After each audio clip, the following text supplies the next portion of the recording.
Welcome to the Daily for Tuesday, June 1st with Greg Lawless. I'm Jason Sagini, and Greg, it was a huge weekend of soccer all around. The U.S. national team winning a great game against Turkey.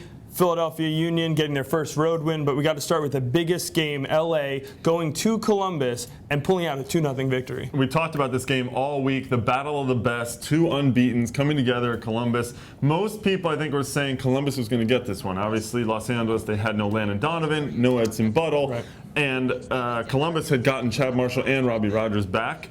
Didn't matter. The Galaxy played what I thought was a near-perfect game. They sat back a little bit defensively. They waited, and then on the counterattack, they killed them, and they did everything right.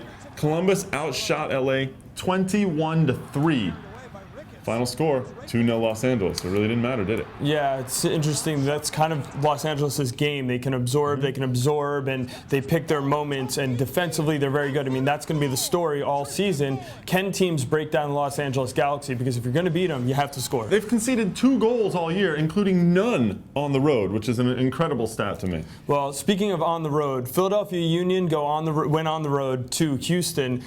Got their first victory in a dramatic win. They went down 2-1 in the second half and managed to come back. And #1 draft pick overall, Danny Mwanga, with the winning goal. He's got a little flair for the drama, doesn't he, Mwanga? I mean, he did a great job. Last time we saw him, he came out and he got that equalizer against Dallas at home, and he celebrated the goal by running over and giving Peter Novak a massive hug.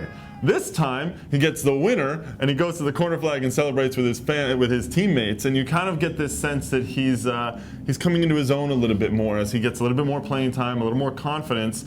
And it's interesting to watch Peter Novak as Philadelphia was playing and getting their goals. He didn't really celebrate any of the goals. He was just, all right, we're getting there. Right. We're business picking, as usual. Yeah, business as usual. And we should also remark on Shea Salinas' goal, which is a little bit of beauty. Down in the corner, takes on the defender, gets around Boswell on that little chip. Very almost Lionel Messi-like. Yeah, no-look chip to the far corner. Very well done. So this actually puts into perspective a real issue for Houston, because Houston now goes into a tough week with games at New York and at LA on Wednesday and Saturday. So that's a tough trip for anyone to make. Coming off a loss at home to a team who hadn't won on the road yet. It's a lot of travel. It's going to be a struggle, I think, for Houston right now. You know, we've been talking about how well they've done so far this year in dealing with the absences of, say, Brian Ching with his injury and then World Cup, Jeff Cameron as well, and having lost some good players last year in the offseason.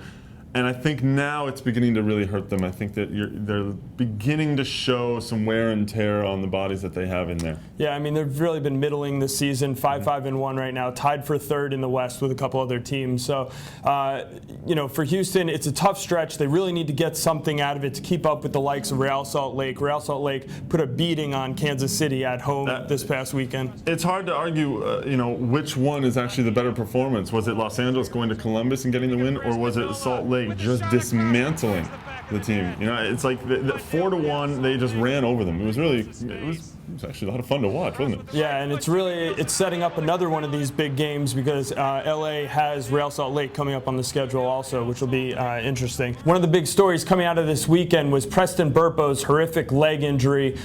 Burpo had surgery this weekend. Our own Kyle McCarthy has an update with his status. New England goalkeeper Preston Burpo obviously suffered a very serious right leg injury in Saturday night's 3-2 win over New York. He was down on the field for several minutes and was eventually carted off with a fractured right leg. We have a couple more details on that injury now.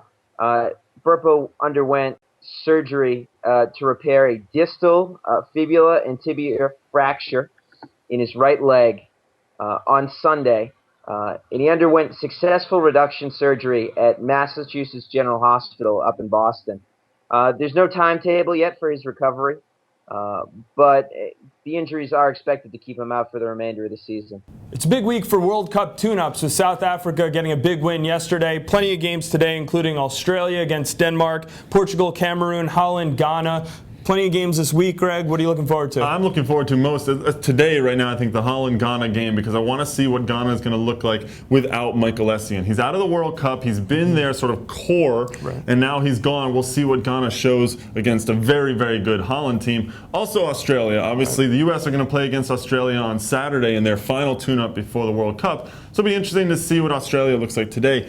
However, this week, I think the game I'm most looking forward to is Friday's friendly for Slovenia. We have not seen Slovenia play since March 3rd. They have not played any tune-up games. They've been training, and that's about it. Right. We'll finally get a chance to see what they're all about. They're going to be playing New Zealand, so not the toughest competition, but we'll at least see what sort of formation they're going to have, what sort of players they're thinking about bringing out, because obviously that's the U.S.